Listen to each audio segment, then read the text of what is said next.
고맙습니다. 네. 오늘 하나님께서 주시는 말씀 사도행전 15장 6절에서 12절까지 말씀입니다. 사도와 장로들이 이 인을 의논하러 모여 많은 변론이 있은 후에 베드로가 일어나 말하되 형제들아 너희도 알거니와 하나님이 이방인들로 내 입에서 복음의 말씀을 들어 믿게 하시려고 오래전부터 너희 가운데서 나를 택하시고 또 마음을 아시는 하나님이 우리에게서와 같이 그들에게도 성령을 주어 증언하시고 믿음으로 그들의 마음을 깨끗이 하사 그들이나 우리나 차별하지 아니하셨느니라. 그런데 지금 너희가 어찌하여 하나님을 시험하여 우리 조상과 우리도 능히 매지 못하던 멍에를 제자들의 목에 두려느냐. 그러나 우리는 그들이 우리와 동일하게 주 예수의 은혜로 구원받는 줄을 믿노라 하니라. 온 무리가 가만히 있어 바나바와 바울이 하나님께서 자기들로 말미암아 이방인 중에서 행하신 표적과 기사에 관하여 말하는 것을 듣더니 아멘. 오늘 저는 베드로의 발언이라는 제목으로 말씀을 증거합니다. 우리 교회 주변에 핀 아름다운 노란 야생화 잠깐 볼까요? 한 4장 어저께 찍었으니까 바로 예쁘죠? 네. 그 다음 장 볼까요? 근데 저 꽃이 이름이 뭡니까? 제가 캘리포니아 릴리인 줄 알았는데 아니더라고요. 아까 검색해 보니까 이름이. 네, 이름은 아시는 분 없으세요? 이쁜 꽃. 이쁜 꽃. 예? 수선화. 수선화. 같이 생겼어요, 그죠? 예, 잎도 그렇고 아주 예쁘게 생겼습니다. 네, 우리 주변에 피어 있는데 이 사실은 어느 이 프리웨이를 지나가다 보면 이 노란 게 그냥 완전히 이 제주도 유채꽃 핀 것처럼 쫙 피어 있는 걸 볼 수 있어요. 특히 이번에 비가 많이 와가지고 얼마나 아름다운지 하나님 이 자연 아름다운 자연을 주신 우리 주님께 감사를 드립니다. 여러분 모두에게 이런 비가 오면 이제 여러 가지 어려운 일도 많이 있지만 또 이런 기쁜 일도 있어서 그래서 하나님께서 흡족하게 하시는 줄 믿습니다. 여러분 모두에게 이런 이제 가다가 잠깐 멈춰 볼 수 있는 그런 기쁨과 은혜가 함께 있기를 빕니다. 오늘 말씀은 굉장히 중요한 말씀이고요. 이 말씀이 특히 베드로를 통해서 우리에게 전파되고 전달되는 복 있는 말씀 이제 전하려고 합니다. 여러분 우리는 지금 여러 인종들이 함께 어우러져 사는 시대를 살고 있습니다. 옛날에는 한번 태어나면 차 타고 1시간, 2시간 나가는 거는 거의 상상하지 못하고 살았습니다. 저희 아버님 말씀 들어보니까 태어나서 죽을 때까지 그 군내 평안도 순천이라는 군인데 군내를 못 벗어나고 돌아가시는 분들이 거의 대부분이었다 그래요. 그러니까 누가 서울을 한번 다녀오셨다 그러면 그 말을 좀 들으려고 동네 사람들이 다 모여드는 거예요. 감자도 삶아오고 옥수수도 쪄가지고 와가지고 진짜 서울이 그러냐고. 그래서 서울이 그렇다고. 전차가 다니는데 쇳덩어리인데 그 안에 사람들이 있고 그러면 거짓말하지 말라고. 그래서 안 갔다 온 사람이 갔다 온 사람을 이긴다는 거예요. 왜냐하면 이해가 되지 않으니까. 그런 시대를 살던 우리가 오늘 이 시대 보니까 여러 인종이 보지도 못하고 듣지도 못했던 그리고 피부 색깔도 다르고 생기기도 전혀 비슷하지 않은 사람들이 어울려 사는 시대에 살게 되었습니다. 우리가 미국에 사니까 미국은 더 말할 거 없고요. 그렇지만 얼마 전에 한국 가보니까 한국도 정말 많은 사람들이 이렇게 다양하게 살고 있는 것을 벌써 보게 되었습니다. 이런 시대에 우리가 우수하고 저쪽은 좀 덜 우수하다라는 그런 우월의식을 가지는 거나 아니면 반대로 우리는 좀 부족하고 저분들은 아주 특별하고 좋은 분들이다, 훌륭하다 이런 생각을 가지는 것은 온당하지가 않죠. 그런데 오늘 성경에 보니까 유대인들 그들 중에 특히 바리새파 쪽 사람들, 보수적인 그런 사람들은 그런 편견을 가지고 있었습니다. 그런 편견이 이제 예수를 믿는 가운데서도 그렇게 되었습니다. 예수님을 믿는 사람들 중에 바리새인들이 있었어요. 사실은 바울도 바리새파 사람 출신이니까 그도 다른 사람은 아니지만, 그런데 바울은 그래도 이방인을 위해서 부르심 받은 그 사명이 있는 사람인데, 바리새파 사람들 중에 일부가 다른 민족에 대해서, 다른 인종에 대한 편견을 가진 사람들이 있었습니다. 아시는 대로 바울과 바나바 두 사람이 이제 제1차 선교여행을 아주 마치고 은혜 가운데 돌아오지 않았습니까? 돌아와서 온 교회를 모으고 교회가 한 자리 모인 가운데서 그들이 선교 보고를 하였습니다. 얼마나 기쁜 은혜가 있었던 일을 이제 증거하였습니다. 사람들이 기뻐하되 특히 이방인들이 예수 믿고 구원받은 일에 대해서 크게 기뻐하였습니다. 그런 점에서 안디옥 교회는 아주 이방인들에 대해서 열려있는 그런 교회였습니다. 그렇지 않아도 그건 이방에 있는 시리아 지역에 있는 그런 이방 땅에 있는 그런 교회고, 또 그 안디옥이라는 것이 그때 당시에 인구 한 100만 명이 거의 되는 그런 도시로서 로마 전체에서 3개의 도시가 100만이 되는 도시였어요. 로마 그 시가 있고 안디옥이 있고, 그 다음에 알렉산드리아라고 지금의 이집트 나일 삼각주 그 왼쪽 해변에 있는 도시, 이 3개가 그런 도시들이니까 아마 이런 큰 도시에서는 그런 다인종의 여러 가지 함께 사는 것을 경험하는 그런 배경이 있었기 때문일지도 모르겠습니다. 그런데 그런 기쁨과 즐거움이 가득했는데 사도들이 교회와 오래 머물면서 기뻐하였는데, 그런데 예루살렘에서 온 몇 사람들이 교회 안에 와서 뭘 이야기했는가 하면 아무리 그래도 율법을 지키면서 특히 할례를 받지 않고는 절대로 구원 없다, 이렇게 말한 것입니다. 그 말한 것이 교회 안에 큰 소동거리가 되었습니다. 바울과 바나바가 목회자로서 복음을 증거한 그 시리아 교회가 이렇게 큰 소용돌이에 빠지게 된 것이죠. 그만큼 예루살렘에서 온 사람들의 영향력이 컸다는 것이고요. 그 사람들은 물러서지 않고 아주 확실하게 구원 문제를 주장하니까 교회가 그런가? 그러면 바울과 바나바 선생님이 가르친 것은 잘못된 것인가?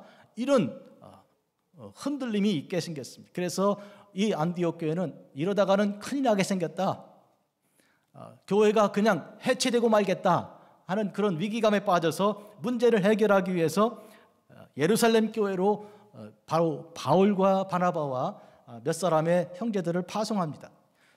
해외로 이방인들에게 파송해서 보낸 것이 1차 선교 여행이었잖아요. 그런데 그들을 이제는 예루살렘 교회로 파송하는 것입니다. 예루살렘에 있는 교회, 최초의 교회고 모든 교회의 어머니가 되는 교회로 파송하는 거예요. 왜요? 이방인들에게 복음을 증거하는 그런 선교 여행이 아니고 예루살렘 교회에 가서 문제를 따지려고 가는 거예요. 무슨 문제를 따져요? 진짜로 율법을 다 지키고 특히 할례를 받아야 구원받는가? 그게 맞는가 아닌가를 가서 이야기하고 어떤 대답을 들으려는 것이죠. 사실 선교 여행은 위험한 일이잖아요. 어떤 일이 있을지 모르고 실제로 선교하다가 바울과 바나바가 돌에 맞아서 거의 다 죽게 생겼잖아요. 죽었다 하고 떠나간 그런 지역이 있었잖아요. 그런데 이번에도 만만하지가 않은 거예요. 예루살렘에 가서 바울과 바나바와 그 몇 형제들이 가서 예루살렘의 교회에 있는 누가 있습니까? 야고보가 있고요. 예수님의 동생 야고보입니다. 그리고 베드로가 거기 있잖아요. 그리고 사도들과 또 장로들이 거기서 이야기를 하는데, 만약에 거기서 대화가 잘 진행이 되지 않고 논쟁이 되면, 그래서 어떤 결론이 나지 않으면 어떤 일이 생길 수 있습니까? 굉장히 심각한 일이 생기는 것이죠. 여러분 바울 아시잖아요. 예? 내가 전한 복음 외에 딴 걸 전하면 너희에게 저주가 임할 거라, 이 정도 말하는 사람이에요. 그리고 바나바, 영향력이 있는 분들이죠. 이분들이 거기서 정말 하나님이 주시는 온전한 화합된 그런 메시지를 가지고 서로 어떤 잘 좋은 결론을 맺지 않을 경우에 굉장히 어려운 일이 발생할 수 있는 위험한 상황입니다. 그러니까 선교 떠나는 것만큼 예루살렘에 가서 회의하는 이 회의가 만만하지가 않은 것이죠. 오늘 본문은 그런데 바로 그런 중요한 시점에 베드로가 일어나서 말하는 거예요. 그러니까 다들 베드로의 얼굴을 쳐다보고 그의 입을 보면서 무슨 말이 나오는가, 하나님은 그를 통하여 어떤 말씀을 주시는가 주목하고 있는 것이죠. 세상에 베드로의 일생에, 여태까지 산 그 일생에 그때처럼 중요한 순간은 적어도 없다고 생각할 수 있는 거예요. 그럴 때 그 베드로가 하나님 말씀을 의지해서 정확하고도 귀한 말씀을 오늘 증거한 내용을 오늘 제가 전하는 것입니다. 그 말씀이 끝나자마자 어떤 일이 생겼습니까? 온 무리가 가만히 있어. 오늘 12절이에요. 가만히 있어 바나바와 바울이 하나님께서 자기들을 말미암아 이방인 중에서 행하신 표적과 기사에 관하여 말하는 것을 듣더니, 온 무리가 어떤 무리들이게요? 예루살렘에 있는 교회들, 그 모인 장로들과 사도들이고 그리고 바리새파 출신 그런 사람들, 이런 포함된 사람들이에요. 그런데 베드로가 일어나기 전에는 어떤 일이 있었나요? 오늘 본문에 보니까 많은 변론이 있은 후에 그랬습니다. 베드로가 일어나기 직전까지 뭐예요? 막 이 말과 저 말이 막 쏟아져 나온 것이죠.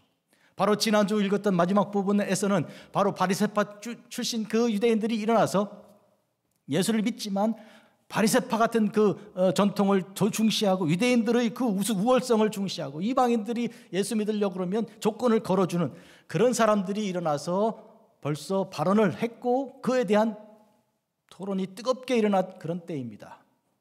여기서 이 소리 저기서 저 소리 막 일어나는 그런 중에 베드로가 일어나서 말씀을 전한 거예요. 그 베드로의 말이 끝나자마자 마치 물 끼얹은 듯이 물을 끼얹는다는 말이 뭐예요? 여름에 있잖아요. 비가 막 오지 않을 때 막 걸어가면 푸석푸석 먼지가 막 나는 그런데 왜 바가지에다가 물 떠가지고 이렇게 막 뿌리잖아요. 그렇게 되면 마당이 이렇게 물 끼얹어 가지고 먼지가 더 이상 나지 않는 그런 마당이 되지요. 그런 것처럼 사람들이 잠잠하게 되었다는 거예요. 그때 그들이 잠잠하게 하나님 말씀을 듣는 상태가 되었다는 것은 베드로가 바르게 하나님 말씀을 전했다는 거예요. 그러니까 무슨 말을 어떻게 했는지 궁금하죠? 궁금하셔야 돼요. 그렇죠? 이거는 얼마나 중요한 순간인지. 우리가요, 역사적으로 보면 그때 누군가 중요한 시점에 말 한마디 잘못해서 세계 전쟁이 터지고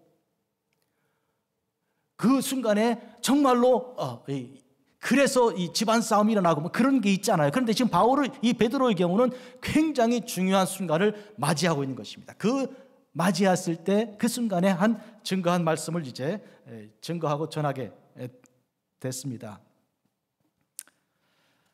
우선은 이 바울이 그리고 바나바와 함께 와서 이제 우리에게 온 바리새파 출신 사람들이 이런 말을 하였다. 율법을 지키지 않으면, 그리고 특히 할례를 받지 않으면 구원이 없다 그러는데 이거 어떻게 된 거냐? 먼 길을 마다하냐 와가지고 여러분들이 대답했고, 그리고 이것을 가지고 우리가 돌아가서 또 이야기해야 교회가 안정되게 생겼으니 안 그러면 큰일 난다. 이렇게 문제를 가지고 왔을 그때입니다. 그때 베드로가 일어났는데, 여러분 이때 베드로는 어떤 사람인가 하면 그 앞에 10장과 11장에 이런 경험을 한 사람입니다. 하나님께서 그에게 이런 중요한 일이 오기 전에 경험을 하게 하신 거예요. 욥바라는 곳에 가서 기도하고 있었습니다. 욥바는 어딘가요? 어떻게 욥바 다녀오셨습니까? 텔아비브라는 곳이 지금 이스라엘의 수도 아닙니까? 원래 예루살렘이 수도지만 텔아비브가 이제 수도예요. 거기에서 해변으로 끝으로 가면 이렇게 바위로 이렇게 절벽된 여기 클리프하우스 같은 그렇게 생긴, 꼭 그렇게 생겼어요. 욥바하고 거의 똑같아요. 클리프하우스가. 거기에 집이 한 채가 있는데 그 집 지붕에 올라가서 기도하고 있었던 거예요. 그런데 베드로가요. 그런데 누가 밑에서 문을 두드립니다. 누가 보낸 사람들인가 하면 고넬료라는 사람이 보냈어요. 고넬료는 백부장입니다. 백부장이란 말은 그 밑에 부하가 100명이 있는 거예요. 오늘날로 치면 중대장쯤 되는 거예요. 로마 사람이죠, 당연히. 그리고 그는 가이사랴에 있습니다. 가이사랴라는 말은 가이사라는 데서 황제 이름에서 나온 도시니까 당연히 이방 도시고, 그리고 거기에서 이제 로마 사람으로 군인으로 역할을 하는 사람, 이방 사람이죠. 보낸 그 사람들이 문을 두드리고 있는 거예요. 그런데 그 문을 두드리는 그 순간에 베드로가 어떤 경험을 하고 있었습니까? 기도하는 중에 환상을 본 거죠. 보자기 같은 것이 넓은 게 쫙 하늘에서 내려오는 거예요. 들여다보니까 여러 동물들과 그리고 곤충 종류와 이런 것들이 가득 들어있는 거예요. 이것은 성경에 보면 특히 레위기에서, 레위기 11장 같은 경우에 절대로 만지면 안 되고 당연히 먹을 수는 없는 그런 짐승들입니다. 곤충들이고요. 그런데 어떤 소리가 들리는가 하면 베드로야 잡아먹으라, 이런 명령이 떨어진 거예요. 베드로야 잡아먹으라. 아니 만져도 안 되는데, 언터처블이에요. 만져도 안 되는 거예요. 그런데 그거를 잡아먹으라 그러니까 뭐라 그래요? 주여, 그럴 수 없습니다. 저는 깨끗하지 않은 것은 절대로 제가 먹지 않았습니다. 여태까지 먹은 적이 없습니다. 이렇게 그랬더니 보자기가 하늘로 다시 올라갔죠. 올라갔는데 잠시 보니까 또 내려오는 거예요. 똑같은 일이 한 번, 두 번, 세 번 반복되는 환상을 본 것이죠. 거기서 무슨 말씀이 있습니까? 이 모든 것들은 먹어도 된다는 거예요. 왜? 하나님께서 깨끗하게 하신 것이니까. 그리고 이어서 하신 말씀이 하나님께서 깨끗하게 하신 것을 내가 속되다고 하지 마라. 이전에는 속되었으나, 즉 깨끗하지 않은 것이었으나 지금은 깨끗하다, 이렇게 말씀하셨어요. 그 환상이 이제 끝날 무렵에 노크 소리가 들려서, 그래서 사람들이 이제 그 집안 사람이 올라와서 누가 왔는데요 선생님, 내려가 보실래요? 가니까 바로 초청장이 온 것이죠. 고넬료가 있는데 이제 백부장입니다. 그분은 경건하신 분이고요, 선생님을 모시러 왔습니다. 가시죠. 그래서 베드로가 그들을 따라간 것입니다. 가이사랴까지 간 거예요. 가서 보니까 고넬료가요, 백부장이면 계급이 높은 사람이고, 그리고 그는 로마 사람이잖아요. 그리고 뭐예요? 베드로는 유대인이잖아요. 속국입니다. 속국인. 일제시대로 치면 일본의 군인 중대장이 이 조선 사람, 식민지 사람, 무식한 그 안에서도 어부 출신인 그를 만난 거예요. 초청해서. 그런데 오자마자 고넬료가 어떻게 했는가요? 땅에 엎드려 절하는 거예요. 있을 수가 없는 일이죠. 그래서 베드로가 그렇게 하지 마시라고. 왜 이러십니까? 이렇게 하고 이렇게 세우면서 보니까 그 집안에 사람들이 가득하게 앉아있어요. 그의 식구들 다 모였고 그의 친척들, 친구들 다 왔습니다. 와가지고는 다 준비가 되어 있는 것이죠. 그때 베드로가 주 예수님의 이름으로 복음을 증거하자마자 그들에게 성령이 내렸습니다. 전부 다 성령이 충만하게 되고, 그래서 베드로가 세례를 베풀자 해서 세례를 베풀었습니다. 이 일입니다. 여러분, 우리가 아는 대로 예수님 부활하신 40일 후에 오순절입니다. 부활하신 후에 50일 후에 오순절이죠. 그 오순절이 마가 요한의 그 어머니 다락방에서 120명의 유대인들이 성령을 받은 것이잖아요. 그런데 지금 이 고넬료의 집에서 성령을 받은 것은 마치 그때 유대인들이 성령 받은 것처럼 이방인들이 성령을 집단으로 받은 그런 사건이에요. 그러니까 오순절 성령과 거의 비견이 될 수 있는 어마어마한 사건이 여기서 벌어진 거예요. 그것을 베드로가 경험한 것이죠. 그리고 나서 지금 이런 일이 생긴 거예요. 베드로 입장에서 볼 때는 이제 바울이라는 사람이 있는데 그 사람이 교회를 핍박하던 자였고요. 그런데 그가 다메섹에 가서 예수님 만났다 그러고, 그가 예수님을 만나 그리스도인이 돼서 예루살렘에 돌아와서 이제 만난 적이 있었지만, 그러나 그가 다시 안디옥에 돌아갔다가 온 세상에 선교하고 돌아와서 이방인들의 그 구원에 대해서 지금 질문을 가지고 온 것이죠. 그들은 아주 어떻게 친구같이 같은 동료로 그렇게 지낸 바는 아니었는데, 그런데 이 두 사람이 마음이 하나가 되어서 한 마음과 한 뜻으로 교회를 위해서 마음이 같게 되는 이 어마어마한 사건이 여기서 생긴 거예요. 우선은 바울의 경우에는 하나님께서 예수님을 통해 예수님께서 바울을 붙들어서 아예 이방인들의 사도로 부르심 받은, 그렇게 불러내신 것이죠. 그런데 베드로의 경우는 그는 유대인으로서 말씀드린 것처럼 갈릴리 지역을 벗어난 적이 없는, 유대나 혹은 그 예루살렘 지역으로 여행을 거의 해본 적이 없는, 항상 물고기만 생각하고 물고기 잡는 일에 집중했던 그런 사람이었잖아요. 그런데 그가 이 사도 바울이 품었던 이방인 선교에 대한 비전을 그도 받게 된 것입니다. 그에게도 하나님께서 허락해 주신 것인데, 바로 이 욥바에서 기도하면서 거기서 놀랍게 환상을 보게 되고, 그리고 고넬료의 그 초청을 받아 가이사랴에 가서 이방인들에게 성령이 충만하게 임하는 것을 경험하게 하신 하나님의 능력을 경험한 것이죠. 그것을 하나님이 준비해 주시고, 그리고 바로 그 순간에 그가 일어나서 예루살렘 교회에서 이야기하게 된 것입니다. 말씀드린 것처럼 그때 만약에 베드로가 일어나서 정말로 하나님께서 이 감동을 주신 바른 말을 증거하지 않고 자기 개인 감정을 따라서 편견을 가지고 유대인들이 더 낫지, 이방인들도 그거 다 지켜야 되는 거야, 율법을 다, 그렇게 했더라면 그때 소란했던, 예루살렘 교회도 소란했잖아요. 소란했던 소란이 결코 잠잠해지지 않았을 것이고, 그로 인해서 큰 교회는 위기가 왔을 것입니다. 하나님께서는 베드로를 준비시키셨고 그 시간에 그의 입술을 주장해 주셔서 오늘 말씀을 증거하게 하신 것입니다. 어떤 내용인지 하나씩 살펴봅니다. 많은 변론이 있은 후에 베드로가 일어나 말합니다. 형제들아, 너희도 알거니와 하나님이 이방인들로 내 입에서 복음의 말씀을 들어 믿게 하시려고 오래전부터 너희 가운데서 나를 택하시고, 바로 베드로 자신도 이방인에게 복음을 증거하시기 위해서 오래전부터 택했다는 것을 그는 아는 것입니다. 지금 이야기하는 것입니다. 언제부터 택했습니까? 예수님께서 베드로를 부르실 때 어떻게 하셨나요? 나를 따라오너라, 내가 너를 사람을 낳는 어부가 되게 하겠다 하셨어요. 이 사람은 모든 사람들을 포함하는 그런 말씀이셨어요. 그리고 예수님께서 이제 하늘로 승천하시면서 어떤 사명을 그 베드로를 중심으로 한 사람들에게 주셨나요? 마태복음 28장에 모든 민족으로 제자를 삼아 아버지와 아들과 성령의 이름으로 세례를 주고 내가 너희에게 가르쳐 것을 모두 가르쳐 지키게 하라. 내가 너희와 함께 있을 것이다. 이런 말씀하셨잖아요. 그러니까 베드로는 예수님을 통해서 모든 민족에게 가서 그들을 이제 제자로 삼을 사명을 이미 받은 것이죠.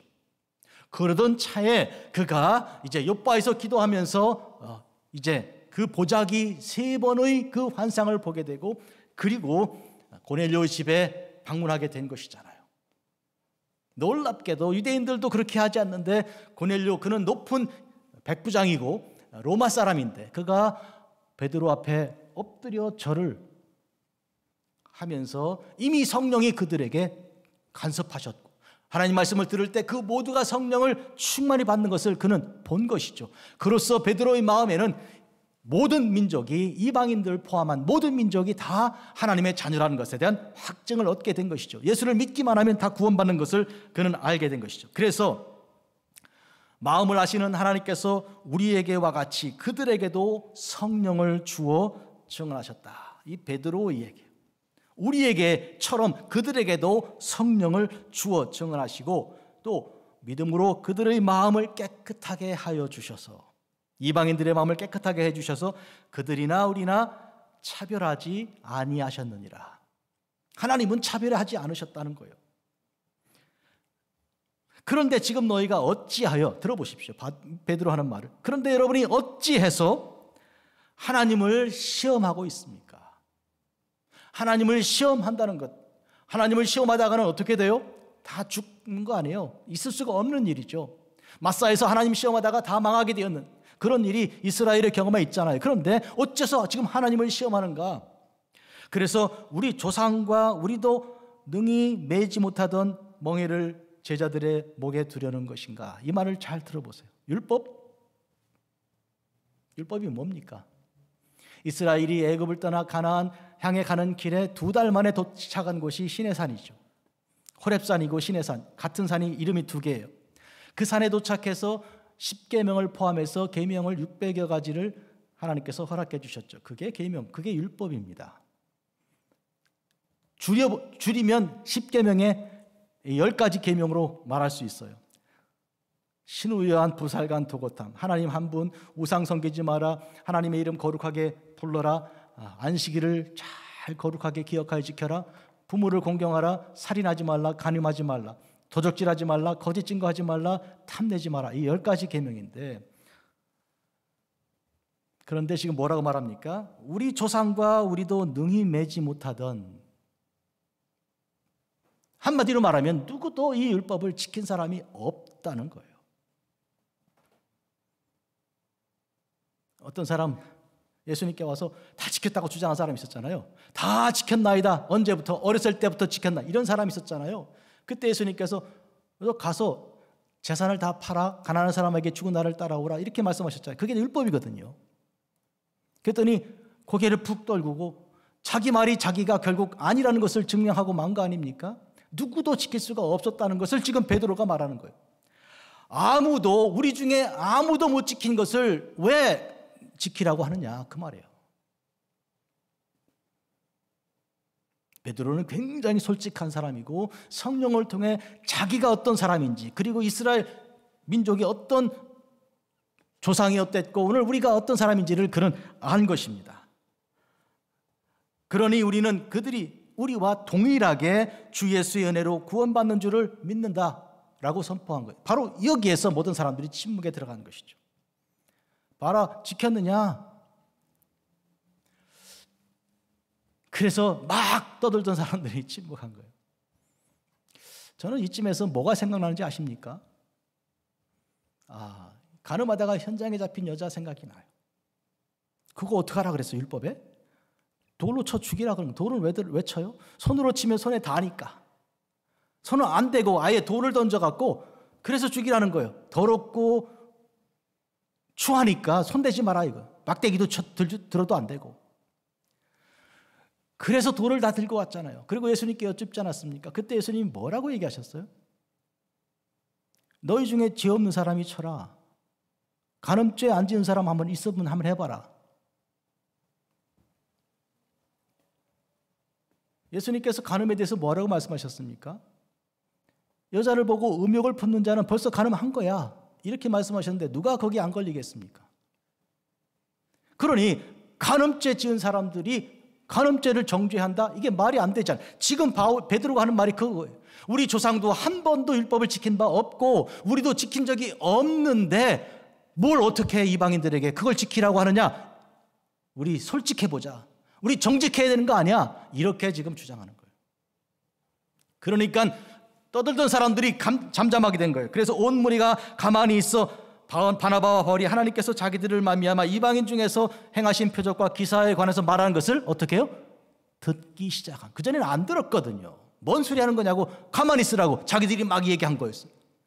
근데 마치 예수님께서 죄 없는 자는 먼저 돌을 들으라 던져라 하니까 다 떠나가 버린 것처럼 홍해바다 앞에서 이스라엘이 막 소리 지르면서 우리 여기서 죽이려고 몰고 왔지 이러면서 하나님을 향하여 원망하고 모세를 원망하던 그 이스라엘 그들에게 너희는 가만히 있어 내가 하나님 됨을 알라고 말씀하신 그 하나님 앞에 잠잠한 것처럼 지금 잠잠하게 된 것이죠. 우리가 한 번도 지킨 적이 없는 법을 강요하는 것이 무엇이냐 그거예요. 그러면 구원받는 것이 율법을 지켜서 구원받는 거라면 우리도 구원받지 못했고 아무도 구원받지 못한다는 얘기잖아요. 그러나 우리는 예수님을 믿는 믿음으로 구원받는 것이죠. 우리는 지킬 수가 없지만 예수님은 그걸 다 지키셨고 그리고 율법대로 피 흘림이 없은 즉 사함이 없는 그 원칙대로 하나님의 그 법대로 피를 흘리시고 죽으사 우리를 위해 대속하신 거예요. 우리는 할 수 없는 것을 주님께서 하셔서 그렇게 하신 것이죠. 이로써 우리는 결국은 모든 형제와 자매는 다 하나님 안에서 평등하고 동등한 존재라는 것에 대해서 우리가 그래서 아는 것이죠. 뭐 얼마나 더 잘합니까?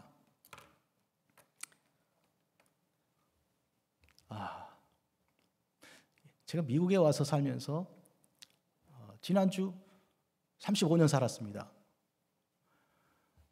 좋은 분들 많이 만났는데 인종차별하는 사람도 많이 만났어요. 여러분들 뭐 여쭤보시면 이런 일 겪었다 저런 일 겪었다 하시겠는데 어떤 백인이 저한테 너 나라로 가 그러더라고요. 제가 나 미국 사람인데 나 시민권자야 그랬어요. 그랬더니 씩씩하더니 차 타고 그냥 가버리더라고요. 너 나라로 가. 백인이었어요. 훌륭한 백인 제가 많이 만났습니다. 그런데 그런 백인도 있고요. 여러 인종들 중에 아주 정말로 존경할 만한, 존경하는 그런 다양한 분들 제가 많이 만났습니다. 그래서요, 제가 느끼는 거는 저 인종이 저래서 그게 이런 게 저한테 없고요. 뭐래서 그러냐면 다 개인 차이가 있는 거예요. 사람은 다 개인 차이. 한국 사람은 좋습니까? 어마어마한 범죄를 하는 사람들이 신문에 보면 이게 한국 사람이야?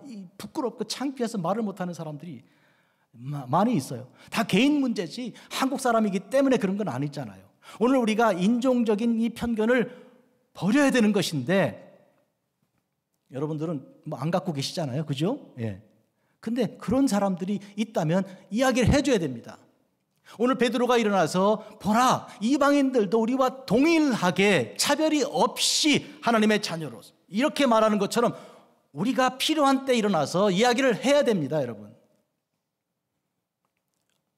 이건 인종 문제가 아니라고, 누구나 예수를 믿으면 구원받는 어마어마한 사실이라고를 이야기해야 됩니다. 꼭 증거하셔야 돼요. 이미 예수님께서 열방에 모든 민족에게 보내시기 전부터 이미 구약시대 때부터 하나님께서는 모든 이방인들에게 복음을 증거할 것을 명령하셨습니다. 오늘 제가 설교 예배 목회기도 하면서 읽은 이사야 19장에 보면 본문이 이렇게 되어 있잖아요. 하나님께서 아수르와 애굽 그리고 이스라엘 이 세 나라를 마치 형제처럼, 이스라엘이 넘버 1도 아니고 넘버 3로 위치를 시켜놓고 이 셋이 다 같이 내 백성이라고 말씀하시잖아요. 아수르는 어떤 나라입니까? 북이스라엘을 멸망시킨 나라입니다. 그러면 애굽은 어떤 나라인가요? 아시는 대로 애굽은 온갖 고통을 다 주어 이스라엘을 400년 동안 종살이 시켰던 그런 나라죠. 그런데 하나님께서 내 백성이라고 하니 이게 무슨 얘기입니까? 그만큼 하나님께서 그들에게 놀라운 하나님의 은혜와 은총을 허락하신다는 그런 뜻이고, 이스라엘을 구원하신 까닭은, 이스라엘을 부르신 까닭은 그 이스라엘을 통해서 그들에게 복음을 전할 사명을 주시기 위한 것이죠. 그렇잖아요.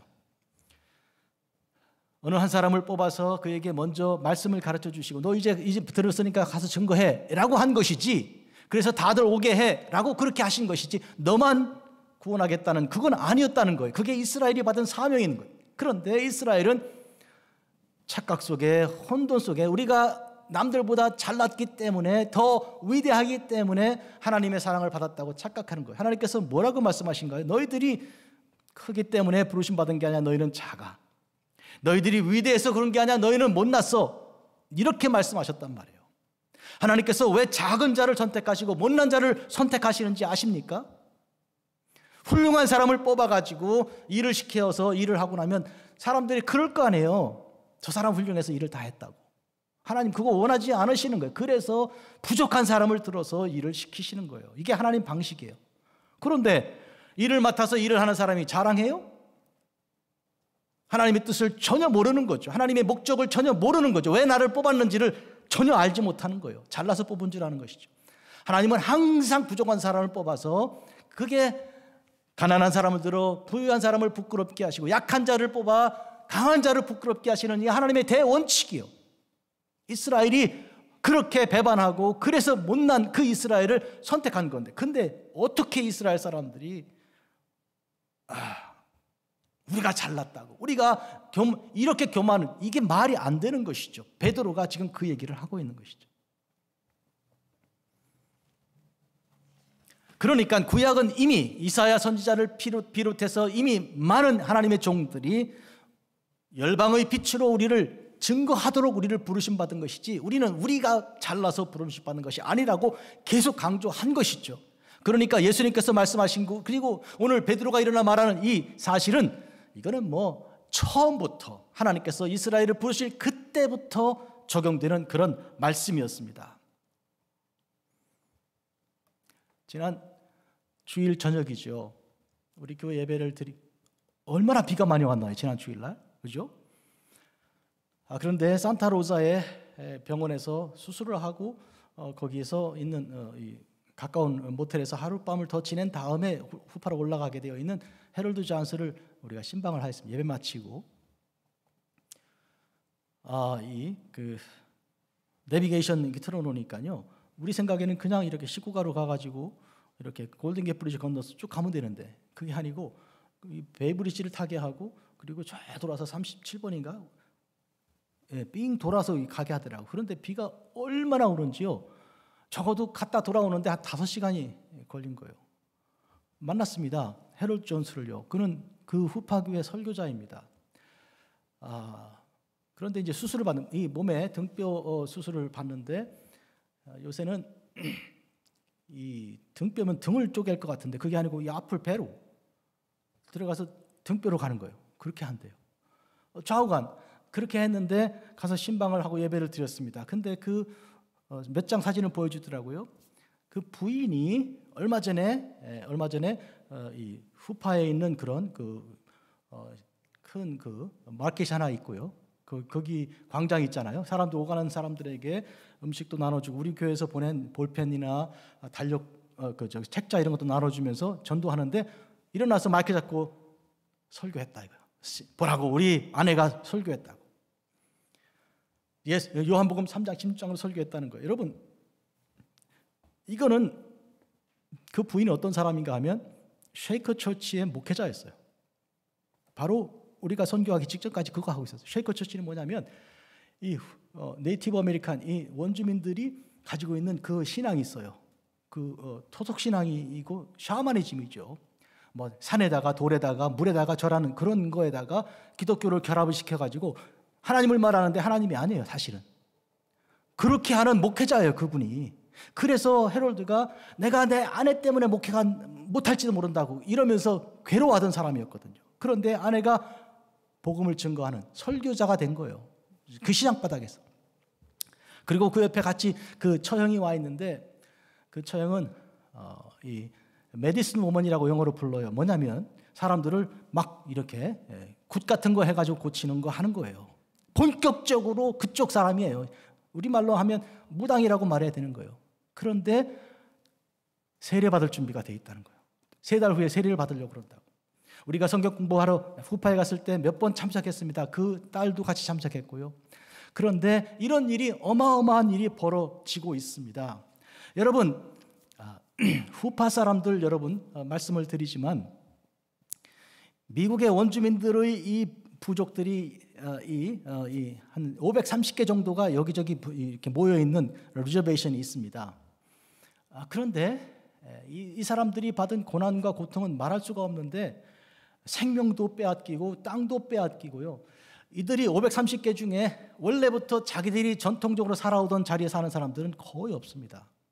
미국이 그들에게 자꾸 이사를 시키는 거예요. 이런저런 조건을 줘가지고 더 이렇게 해줄 테니까, 돈도 줄 테니까 해서 자꾸 이동을 시키는 거예요. 그러면서 이동을 시키는 과정에서 그들의 땅을 계속 착취하고 그들의 권리를 계속 착취시킨 거예요. 그 자리에 계속 있을 경우에 상대하기가 어렵거든요. 그러니까 계속 뿌리를 뽑는 거예요. 그런 방식으로 아주 못된 그런 방식을 해왔는데, 후파는 본인들 말로는 1000년 이상 그 자리에 계속 있었다는 거예요. 그러니까 거기에 안 당한 거죠. 그 말은 무슨 얘기인가요? 우선은 이렇게 다른 데로 이동하면 이렇게 이 조건을 잘해주겠다는 그런 데도 속지 않았고 목숨을 걸고 싸웠다는 거거든요. 그래서 후파 지역에 백인들이 들어오고 다른 인종이 들어오면 1849년까지 그냥 무조건 사격 쏜 거예요. 그러던 사람들입니다. 그만큼 고통당하고 이제 핍박을 당하면서 하던 그런 사람들인데, 그들이 볼 때 기독교는 무엇입니까? 백인들 종교예요. 그들이 하나님 믿는다 그러면서 우리를 억압하고 우리를 이렇게 땅도 빼앗고 죽이는 그런 일을 감행한 그런 종교인데, 그들이 지금 예수님을 믿고 지금 복음 전하는 자들이 되었어요. 이틀 후에 화요일 저녁입니다. 제가 성경 공부를 인도하잖아요. 그런데 후파에 여러 사람이 성경 공부에 연결해서 계속 공부합니다. 화요일 저녁에. 그런데 그때 공부한 그 깊이, 그 중에 한 분이 발표를 하고 한 30분 발표하고 나머지 토론하고 제가 공부를 마무리를 하는데 여러분 모두에게 소개할 수가 없어서 안타깝습니다. 굉장히 깊어요. 말씀을 많이 알고 기도를 많이 하고요. 진실된 그런 사람들이에요. 지금 이 시대에 이 샌프란시스코 지역, 이 미국 여기저기에 백인들 청교도 출신이라고 주장하는 그 사람들이 다 잃어버린, 아무것도 아닌 것처럼 버린 예수님의 이름과 하나님 말씀과 그 성령의 그 은혜를 그들이 고스란히 갖고 있어요. 제가 이것을 오늘 이 시간에 얼마나 잘 이야기를 해야 될지 말할 수가 없어요. 예?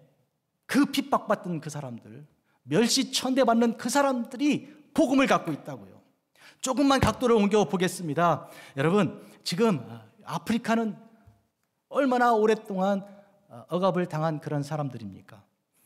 제가 아프리카 역사를 공부를 했는데 그 흑인 출신의 교수가 하는 말이 아프리카라는 나라는 오래전부터 미국에 노예로 팔려오고 미국에만 팔려온 게 아닙니다. 아프리카 출신은 남미에도 많이 팔려가서 그래 남미 사람들이 흑인들이 많이 있고요. 그 다음에요 저 아랍 지역에도 많이 팔려나갔습니다. 거의 전 세계에 이 아프리카 사람들이 팔려나갔는데 이거는 그러니까 미국에 노예로 팔려오기 훨씬 전부터 100년, 200년, 300년 전부터 아프리카 사람들의 무역의 그 내용에 그들이 팔아서 돈을 버는 내용에 사람이 들어있었던 거예요. 자기들이 식구들 중에 몇 사람을 데려서 팔고 그래서 대신 식량을 가지고 오고 그렇게 살아간 거예요. 그런 땅이에요. 그런데 지금 이 중국 사람들이 많이 들어가 있어요. 아프리카에. 각종 여러 가지 방법으로 이 아프리카에 있는 굉장히 많은 것들을 지금 가져가고 있습니다. 그런데 그들에게 복음이 있습니다. 여러분 생각해 보면 그래서 그들은 아직도 그렇게 복음이 있다고 그래도 교회가 있다고 해도 가난하고 그래도 이 억압을 당하고 발전이 보이지 않는데 이렇게 말할지 모르겠습니다. 저는 결론으로 말씀드리겠습니다. 이제 구원 얘기를 해보자고요. 구원을. 이 세상은 결국은요 잘 살아도 못 살아도 큰 빌딩을 갖고 있든지 큰 전차를 갖고 있든지 관계없이 결국은 떠나갑니다. 여러분 오래 살면 얼마나 삽니까? 118세 산 사람이 기록을 내고 얼마 전에 죽었다는 기록을 제가 읽었는데 그러니까 너나 없이 다 떠나 그 다음에는 천국이나 지옥이냐 이렇게 되는 거예요. 동의하십니까? 천국이냐 지옥이냐 구원 문제거든요. 오늘 주제가 결국은 구원 얘기를 하는 건데 그런데 문제는 바리새파 출신의 사람들이 육신을 따라서 혈통을 따라서 구원을 자기들이 따놓은 것으로 생각하는 이거에 문제가 있는 것이죠. 오늘 후파 사람들 그리고 아프리카 사람들 그리고 중국 사람들 이런 고난당하는 사람들에게 교회가 있고 그들에게 순수한 복음이 있고 말씀을 사랑하고 예수님을 위해 목숨을 내려놓는 그 진지함이 있는 것을 많은 사람들은 비웃을지 모르겠어요.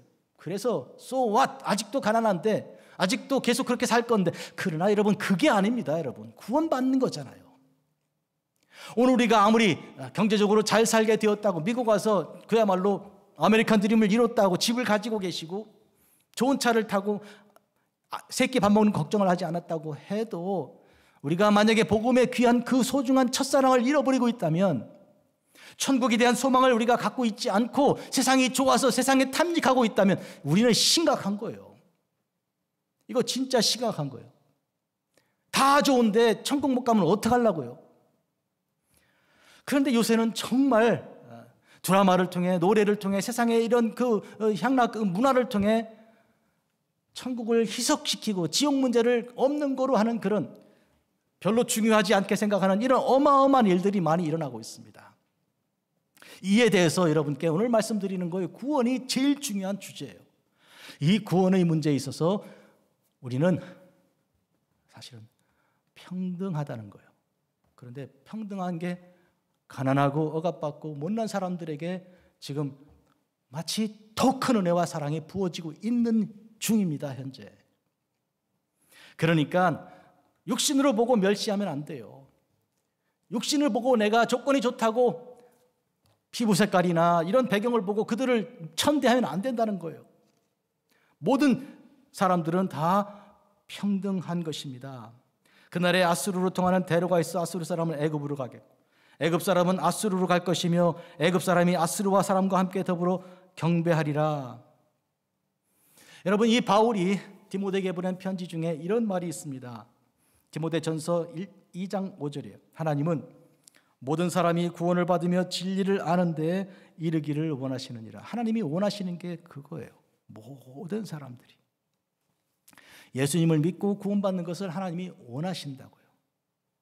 그런데 만약에 여러분이 그 하나님이 뭘 원하는지 알지 못하면 아무리 많이 수고해도 그 수고한 것 하나님은 뭐라고 그러실까요? 그거 내가 원한 거 아닌데 너 헛수고한 거야. 이렇게 되면 어떡하시려고? 그러니까 우리가 제일 중요한 것은 살아가는 가운데 하나님이 뭘 원하시는지를 알아야 되는 거예요. 하나님께서 뭘 좋아하시는지를 알아야 된다고. 여러분이 누구를 사랑한다 그러면, 가족이라 그러면, 친구라 그러면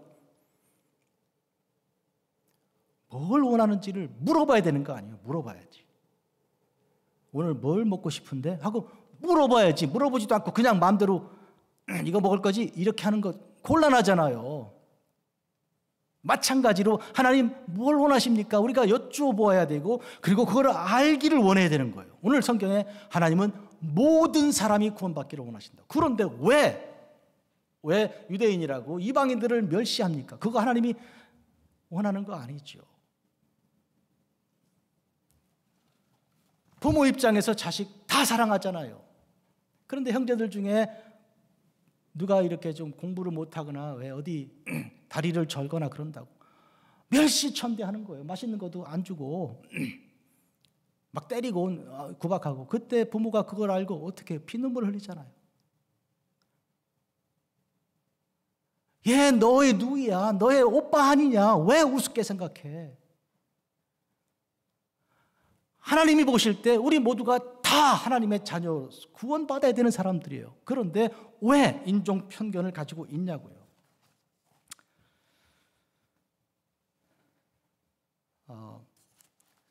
제가 아는 사람들 중에요,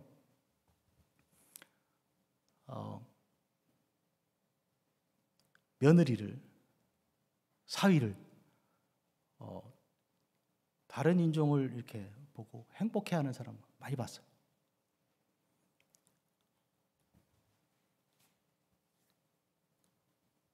우리가 인종적인 편견을 가지면 한국 사람이어야 된다고 생각하는 수가 있는데 그게 그렇지가 않아요. 제가 말을 더 할 필요 없죠. 다 아시죠?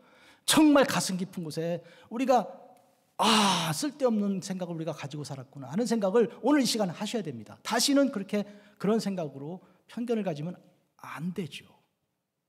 중요한 것은 우리 속에 예수님이 계셔서 그 예수님의 그 마음을 가지고 우리가 살아가는가, 이게 문제지 그 밖에 다른 조건은 절대로 우리가 가져서는 안 되는 것입니다. 베드로가 이와 같이 변화가 된 것은 하나님께서 그를 그렇게 부르셨기 때문입니다. 사람은 부르심에 따라 살아가는 거예요. 우리가 믿음을 가지고 그리고 우리가 살아가는 이 오늘날의 은혜도 다 하나님께서 우리를 불러주셨기 때문이에요. 하나님께서 우리를 안 부르시면 우리가 가지고 있는 모든 재물이 그리고 능력이 다 뭐 했을 겁니까? 여러분이 그렇게 노력하고 준비한 재물과 건강, 그거 하나님이 사용하지 않겠다고 하면 그거 다 뭐 할 거냐고. 아무 쓸데없는 거예요.